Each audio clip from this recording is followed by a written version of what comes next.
को देखिए, आप अपने आप को हिंदू कहते हो, आप हिंदू कहते हो, आप हिंदू धर्म को समझते नहीं हो।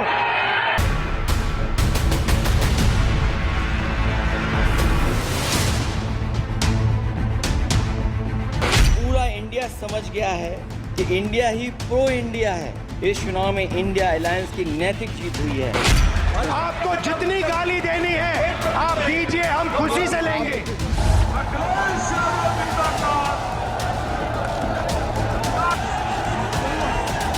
हम अयोध्या से लाए हैं उनके प्रेम का पैगाम। जुलाई महीने की पहली तारीख थी। 18वीं लोकसभा का संसद में पहला सत्र चल रहा था। पहली बार नेता प्रतिपक्ष के तौर पर राहुल गांधी संसद में बोल रहे थे। भाषण की शुरुआत में ही राहुल गांधी ने संविधान का जिक्र किया, भगवान शंकर की तस्वीर दिखाई। 10 साल में पहली बार सरकार बैकफुट पर नजर आई। हमें संरक्षित करिए, ऐसे नहीं चलता है। जुलाई का ही महीना था। 29 जुलाई की तारीख थी। 18वीं लोकसभा का पहला बजट सत्र चल रहा था। राहुल गांधी ने फिर भगवान शिव का जिक्र किया, महाभारत की कहानी सुनाई, चक्रव्यूह का किस्सा बताया और बता दिया कि इंडिया गठबंधन की राजनीति किस राह पर बढ़ने वाली है। ये सोचते हैं कि देश के युवा, देश के पिछड़े लोग अभिमन्यु हैं। देश के पिछड़े लोग अभिमन्यु नहीं है, अर्जुन है। मेरे भाषण में कभी नहीं आएंगे। छक, सफेद टी शर्ट, हल्की बढ़ी दाढ़ी और फुल कॉन्फिडेंस से सरकार पर तीखे वार। राहुल गांधी जब भी संसद में आते हैं ऐसे ही नजर आते हैं। सरकार वही है, लेकिन राहुल गांधी के शब्दों में पहले से कहीं ज्यादा तेज धार है, जो सीधे सत्ता को ललकारती है। पहला कदम इंडिया गठबंधन ने ले लिया। पहला कदम इंडिया गठबंधन ने ले लिया। आपके प्रधानमंत्री की कॉन्फिडेंस को हमने उड़ा दिया। मतलब आपके प्रधानमंत्री भाषण में आ ही नहीं पा रहे। बदला अंदाज है, बदले हुए तेवर हैं और सिर्फ राहुल गांधी ही नहीं बल्कि अखिलेश यादव भी सरकार को घेरने का कोई मौका नहीं छोड़ते हैं। बजट सत्र पर चर्चा के दौरान अनुराग ठाकुर जातिगत जनगणना पर राहुल गांधी को घेर रहे थे, तो जवाब अखिलेश यादव की तरफ से आया। और पहली बार ऐसा लग रहा है हारी हुई सरकार विराजमान है। अभी तो नई सरकार बने 2 महीने हुए हैं, लेकिन संसद में राहुल और अखिलेश यादव की जिस तरह की केमिस्ट्री नजर आ रही है वो बताती है कि यूपी के लड़कों की साझेदारी लंबी चलने वाली है और बीजेपी के लिए बड़ी चुनौती बनने वाली है। लेकिन सवाल ये है कि राहुल अखिलेश सरकार पर क्यों हमलावर हैं? यूपी के 2 लड़के सरकार के लिए कितनी चुनौती है? और सबसे बड़ा सवाल ये कि राहुल और अखिलेश के कॉन्फिडेंस की वजह क्या है? नीच का मुद्दा हो, जातिगत जनगणना की बात हो या फिर बजट, संसद में जब भी मौका मिला राहुल और अखिलेश की गजब की जुगलबंदी देखने को मिली है। दोनों ने लगातार और एक ही अंदाज में सरकार को घेरने में कोई कसर नहीं छोड़ी। जो भी इस देश में दलितों की, आदिवासियों की, पिछड़ों की बात उठाता है, जो भी उनके लिए लड़ता है, उसको गाली खाना ही पड़ता है। तो महाभारत में अर्जुन को सिर्फ मच्छी की आंख दिख रही थी, उसी प्रकार मुझे सिर्फ मच्छी की आंख दिख रही है। जाति जनगणना हम करा के दिखाएंगे। खत्म। आपको जितनी गाली देनी है आप दीजिए, हम खुशी से लेंगे। हजूरे आला आज तक खामोश बैठे हैं इसी गम में। हजूरे आला आज तक खामोश बैठे हैं इसी गम में। महफिल लूट ले गया कोई जबकि सजाई हमने। संसद के अंदर ही नहीं बल्कि संसद के बाहर भी यूपी के लड़कों की जोड़ी सरकार को हर मोर्चे पर चुनौती दे रही है। दोनों आत्मविश्वास से लबालब हैं, जिसकी सबसे बड़ी वजह है यूपी में बीजेपी की करारी हार। यूपी में जिस तरह से राहुल और अखिलेश की जोड़ी बीजेपी की राह में स्पीड ब्रेकर बनी, उसकी कल्पना राजनीति के शायद किसी जानकार ने ही की होगी। जो बीजेपी 80 में से 80 सीटें जीतने का टारगेट लेकर चल रही थी, वो एक दशक पीछे चली गई। लेकिन सबसे बड़ा झटका फैजाबाद सीट पर लगा।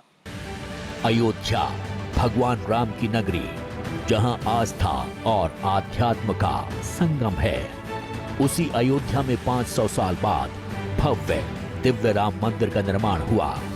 अयोध्या का कायाकल्प हुआ, लेकिन लोकसभा चुनाव में फैजाबाद लोकसभा सीट से बीजेपी को हार का सामना करना पड़ा। फैजाबाद में बीजेपी के लिए चुनावी हार कोई पहली बार नहीं थी। अयोध्या में विवादित ढांचा ढाए जाने के बाद से भगवा पार्टी को इस सीट पर 3 बार हार का सामना करना पड़ा है, जो ये बताने के लिए काफी है कि बीजेपी फैजाबाद में चुनाव पहली बार नहीं हारी है। 2024 के बाद बीजेपी ने फैजाबाद सीट पर लगातार जीत हासिल की। इस बार राम मंदिर बनने से भगवा पार्टी को जीत की पूरी उम्मीद थी, लेकिन ऐसा न हो सका। फैजाबाद के साथ ही बीजेपी ने 29 सीटें खो दी, जिनमें से कई सीटें उस रूट पर पड़ती थीं, जिसे राम वन गमन पथ माना जाता है। यही वजह है कि फैजाबाद में मिली जीत से इंडिया गठबंधन को नई एनर्जी मिल गई। लेकिन बात सिर्फ इतनी सी ही नहीं है। बीजेपी साल 2014 के लोकसभा चुनाव में 80 में से 71 सीटें जीतने में कामयाब रही थी, जो अपने आप में एक रिकॉर्ड है। 5 साल के बाद 2019 में हुए लोकसभा चुनाव में बीजेपी की सीटें 71 से घटकर 62 पर आ गई थीं। इस तरह बीजेपी को 9 सीटों का नुकसान उठाना पड़ा था। इसके बाद अब 2024 के लोकसभा चुनाव में बीजेपी 62 से घटकर 33 सीटों पर पहुंच गई है। बीजेपी को इस बार 29 सीटों का घाटा हुआ है।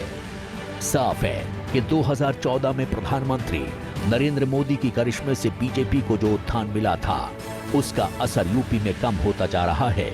ऐसे में राहुल गांधी और अखिलेश यादव को देश के सबसे बड़े सियासी सूबे में फिर से सत्ता हासिल करने का मुफीद मौका नजर आ रहा है। अध्यक्ष महोदय, ईवीएम पे मुझे कल भी भरोसा नहीं था, आज भी नहीं भरोसा। मैं 80 के 80 सीट जीत जाऊं तब भी नहीं भरोसा। और मैंने अपने चुनाव में कहा था अध्यक्ष महोदय कि ईवीएम से जीत करके ईवीएम हटाने का काम करेंगे। न ईवीएम का मुद्दा मरा है, न जाएगा खत्म। जब तक ईवीएम नहीं हटेगी, हम समाजवादी लोग उस बात पर अड़ग रहेंगे। नतीजों के बाद बीजेपी के बड़े नेता लगातार कांग्रेस और समाजवादी पार्टी गठबंधन के बिखरने की भविष्यवाणी कर रहे थे, लेकिन यूपी के 2 लड़कों की जोड़ी टूटने की बजाय संसद से सड़क तक मजबूत होती दिख रही है। राहुल गांधी और अखिलेश यादव की जुगलबंदी को बीजेपी भी शिद्दत से महसूस कर रही है। इसका अंदाजा संसद में प्रधानमंत्री मोदी के भाषण से लगाया जा सकता है।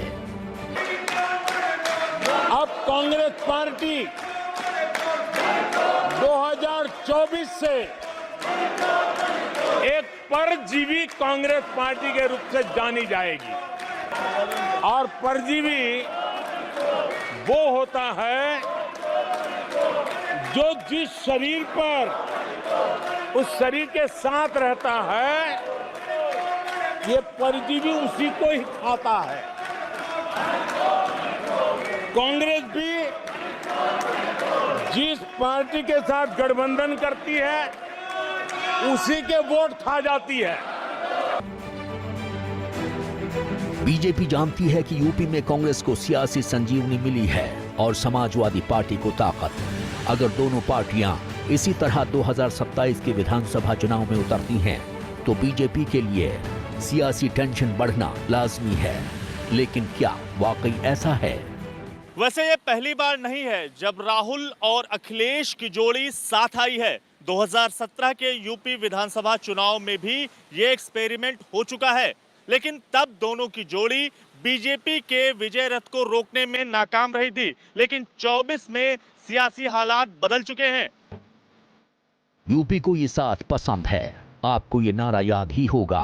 करीब 7 साल पहले उत्तर प्रदेश में ये नारा काफी सुर्खियों में था। यूपी के ही 2 लड़के यूपी में बीजेपी का रथ रोकने के लिए साथ आ गए थे। राहुल गांधी और अखिलेश यादव ने हाथ मिलाया था। समाजवादी पार्टी और कांग्रेस के बीच मजबूत गठबंधन हुआ था। 2017 में यूपी विधानसभा चुनाव में बीजेपी ने 312 सीटें जीती थी, जबकि समाजवादी पार्टी सिर्फ 47 सीट पर सिमट गई थी। कांग्रेस को सिर्फ 7 सीटें मिली थी। 2017 में कांग्रेस और समाजवादी पार्टी का गठबंधन पूरी तरह फ्लॉप रहा था। हालात ये थे कि हार के बाद दोनों ने एक दूसरे पर ठीकरा फोड़ा था, लेकिन 2024 में राहुल अखिलेश की केमिस्ट्री ने तो कमाल किया ही। दोनों पार्टियों के कार्यकर्ताओं के बीच भी गजब का तालमेल नजर आया।